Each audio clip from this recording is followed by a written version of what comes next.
Hey guys, welcome back to the channel. Quick tech tip Thursday for you. We're still working through our old footage and have gotten some of our data back, but not all of it to be able to do it. So the problem with that is there's a bunch of stories that got started and then I have footage for finishing, but we don't have the intros on them. So I just wanted to touch base with you, give you a quick update. We've got the DV8 ARB double compressor mounted inside the fender wheel on the Hulk Jeep. Inside here, what you will find is, like I say, the ARB double compressor. You've got a big plug, that's your power, that's your ground, your fused, all that fun stuff. There's a little plug, it has a purple wire and a black wire, and that leads out to a harness. And that harness has got this connector on it, and then ARB sends you this, and this, and this, and this, and the solenoids, and all this stuff. We don't care about none of that. So, here's the thing. They want you to pin the plugs out, put the plug together, tie into your illumination for your dash. When you're running a switch panel system, you don't have to do all that crap. That's the beautiful thing about having a Switch Pro or an Spod or something along those lines. So here's the kicker. If you look at the wiring diagram and trace everything back, what you wind up with is this 4-pin connector.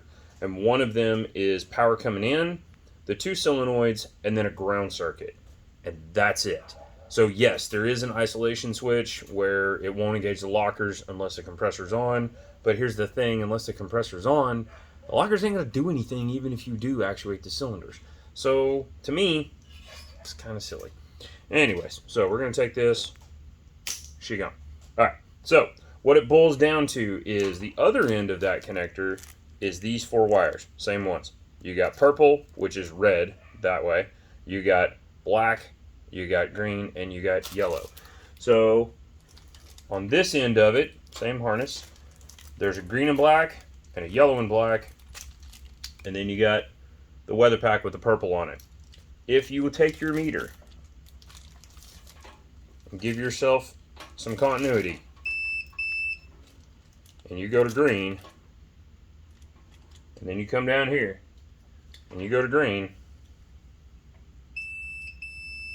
all you're doing is throwing power to the solenoid, and then you have a grounding circuit. Same thing on the yellow. You go to yellow,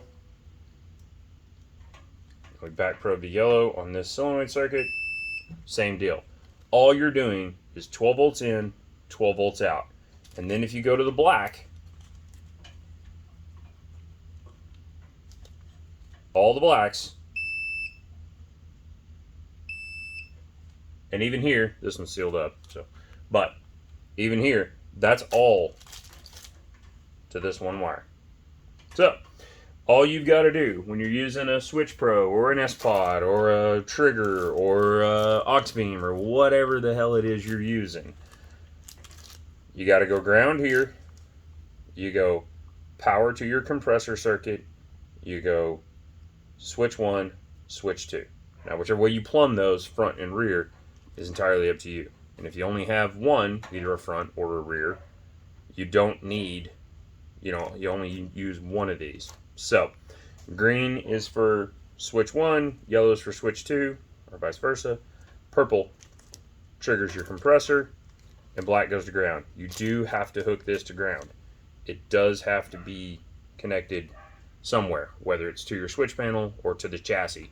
But when that solenoid sees that 12 volt signal, when it sees that 12 volt signal, it's got to be able to create that ground path in order for that solenoid to activate. That's it. That's how you wire an ARB compressor to a switch panel system. I prefer the switch panel system. It's a lot cleaner, it's a lot smaller, it's a lot more integrated into the dash. And the other thing is, you don't have to run a bunch of stuff through the firewall. You only got to run one. The depth on all these switches,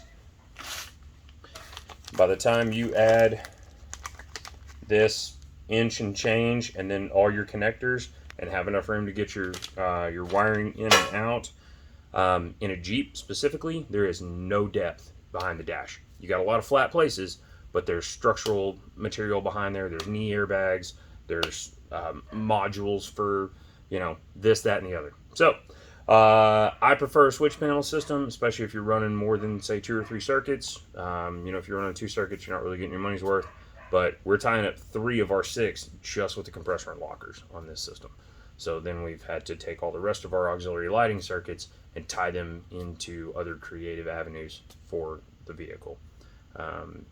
Cargo light circuit for reverse light circuits, the factory fog light, stuff like that. I've had to kind of get a little creative with. But thank you for joining me. It is another tech tip from Cody Crafted.